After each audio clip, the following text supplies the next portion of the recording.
Well, guess we'll just have to win 6 in a row next year. Hi, my name's Sam and I like soccer. St. Louis City SC just drew Real Salt Lake 1-1 and we're gonna talk about it. Last year, St. Louis and Salt Lake played each other twice and both away teams took the win. St. Louis winning 4-0 early in the season as part of their 5-game win streak and Salt Lake winning 3-1 later in the season in St. Louis. That's the only preamble I really have to this game. Let's jump right in. It's match day 1 and it's exciting regardless. The St. Louis defense was tested almost immediately as Real Salt Lake got multiple shots up within the first 10 minutes and Chicho Arango looked dangerous early. Berkey had to make multiple saves in those first 5 or 6 minutes, and the first good chance from St. Louis ended in an RSL breakout where Nilsson had to make a fantastic recovery to prevent a shot from RSL. And this was the exact moment that I finally knew we were in good hands with Nilsson. It's unfair, he's a great player, it's just that he's only played in 9 games for the club, so we really haven't gotten to see everything he can do yet. The games he did play from last season also coincided with the stretch run of terrible games that we played to end the season. We lost 5 in a row to end the season, and he was part of those. So again, it's unfair, but I don't think a lot of the fan base associates Nilsson with the winning culture that we were experiencing at the beginning of last season. Fast forward to now, and I fully trust him, and that trust is going to be needed and warranted just a few moments later, but I'm getting ahead of myself.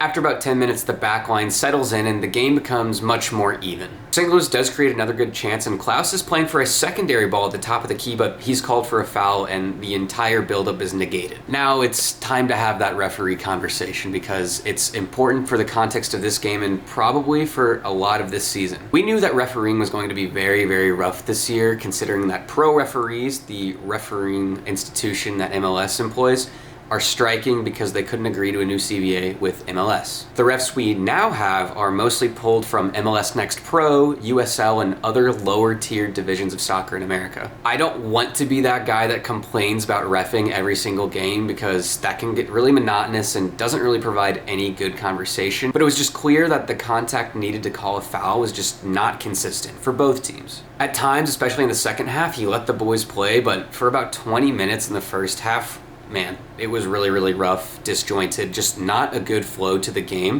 And that's because the ref was blowing the whistle a lot, more than he really should have. The game was really chippy regardless, and blowing the whistle as often as he didn't really help to that atmosphere. And players like AZ Jackson, who were playing incredibly physically, were being punished. But now we arrive at St. Louis's first corner kick, and Lewin delivers a great ball into Klaus, whose header is robbed off the line by Zach McMath, who played a great game, by the way. It was St. Louis's best chance. The game's still 0-0, but the momentum is starting to shift a little bit from Salt Lake into St. Louis's bucket. St. Louis produces another great chance with Thor running up the right side of the field, delivering a ball into Klaus at the top of the key, but he takes an extra touch that he really didn't need to take. The ball's blocked and lands at Tottenham's feet. He tries to pick out his corner, but he sails it over the net. St. Louis is heating up, but just the final touch isn't there yet. Celio takes a dive in the box, and there are some shouts from St. Louis players and, of course, the fans for a penalty, but it's correctly not given. There was little to no contact at all.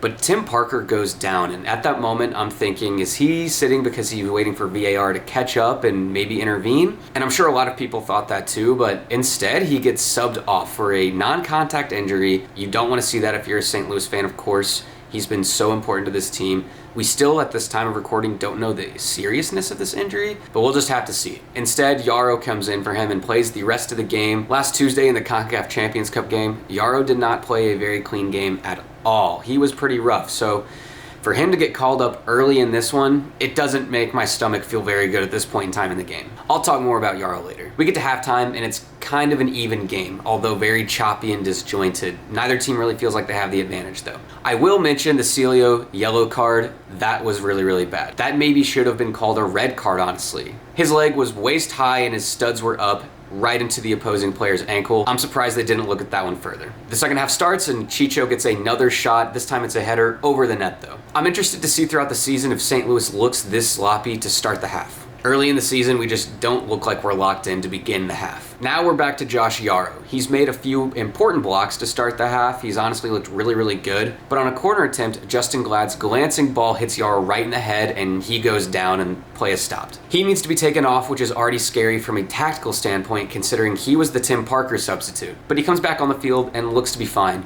Until he gets hit in the head a second time, this time by Chicho Arango. Chicho did nothing wrong. Josh Yaro put his head into a dangerous position and there's nothing he could have done. But this one looks even worse. It's a shoulder right to the head, and Josh Yaro literally looks like he loses consciousness for a few seconds as he lays on the field. And I'll be honest, I don't think Yaro should have come back on the field at all based on what we just saw. Considering they let this man play for the rest of the game, especially after that second one, that's beyond me. I'm not the one that makes those decisions. I don't know who is, but that's just kind of a crazy one to make. So Yaro comes back into the game after the second injury and somehow looks even better. He is playing in the correct spaces.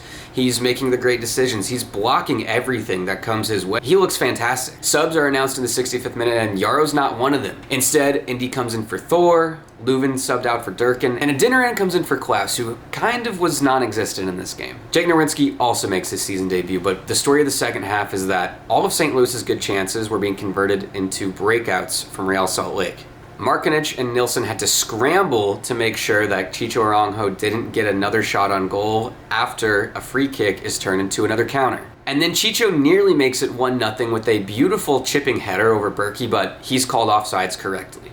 Real Salt Lake is heating up and it's starting to get late into the game. Things are starting to look desperate, and St. Louis honestly looks like the weaker team at this point. And you can't keep Chicho at bay for too long. A 73rd minute buildup from Crooks into Aranjo turns into Jake Nerwinski getting cooked by a beautiful turn by Aranjo, who slots it under Berkey in the bottom corner, picked out perfectly, and it's 1-0 Real Salt Lake. The game is opening up and Real Salt Lake are getting wonderful chances in front of goal, but then all of a sudden, bam! Sam Adeniran, that's who. He gets the ball in space from a beautiful assist from Leuven, beats his man Vera in the corner, cuts across the frame, and then beats McMath with a beautiful shot. He is the real deal, and he's only getting better as his MLS career continues to grow. And the whole thing starts because Blom takes the ball away in the defensive third. I just wanted to make sure that he gets his flowers. We get 8 agonizing minutes of extra time, and Salt Lake are not content with the 1 point they currently have at this 1-1 tie. They look like they're trying to win.